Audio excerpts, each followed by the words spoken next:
a medicina, de um modo geral, ou a gente poderia dizer ainda mais o modelo chamado biomédico, né? Que tenta lidar com as doenças psíquicas ou ligadas à saúde ou à falta de saúde mental, como se fosse uma doença fisiológica, né? Ela às vezes trabalha com uma ideia, por exemplo, de uma depressão endógena, como se fosse justamente, não, essa depressão não está ligada a um evento traumático ou a um evento atual que trouxe uma tristeza aguda.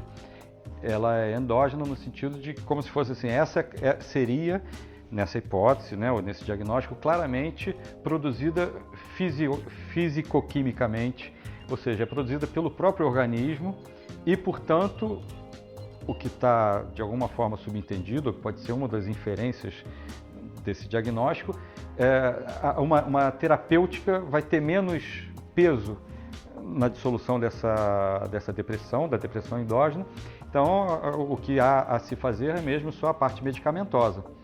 Não tem como concordar totalmente com essa ideia, inclusive porque me parece que fica claro que existe uma terapêutica, uma tentativa de persuasão psicológica no próprio diagnóstico da depressão endógena. Por quê? Porque é muito claro observar que faz bem para a maioria das pessoas achar ou ouvir do médico que a depressão dela é puramente orgânica, porque isso libera o psiquismo dela de um sentimento de culpa. Só que o fato dela não ser puramente orgânica não deveria gerar culpa. Então, uma das coisas a combater, digamos, e a desfazer, desconstruir, é a própria ideia de culpa. Porque ela é só ruim, nunca ela é boa. Ela pode até ter algumas consequências paliativamente positivas, mas em si ela é sempre ruim.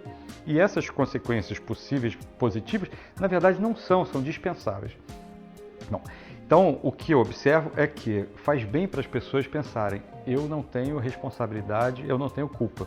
Mas a ideia que eu estou dizendo é sair da ideia de responsabilidade, sair da ideia de culpa e pensar assim, como que se deu a gênese da depressão no meu caso.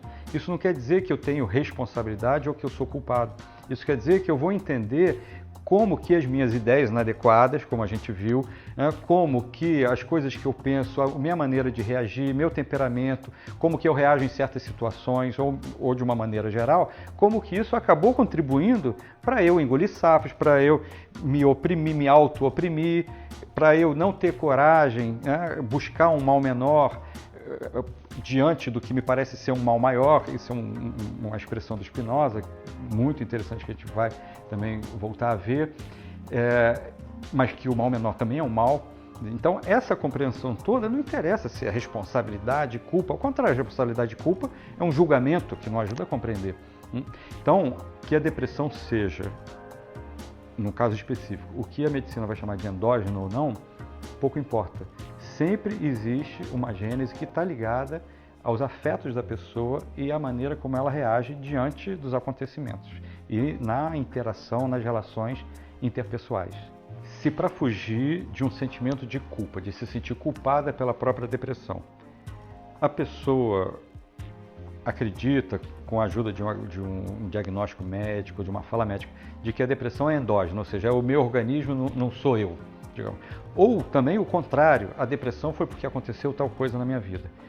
São duas maneiras, a princípio opostas, de dizer o que vem de fora. E aí, ufa, eu não tenho participação.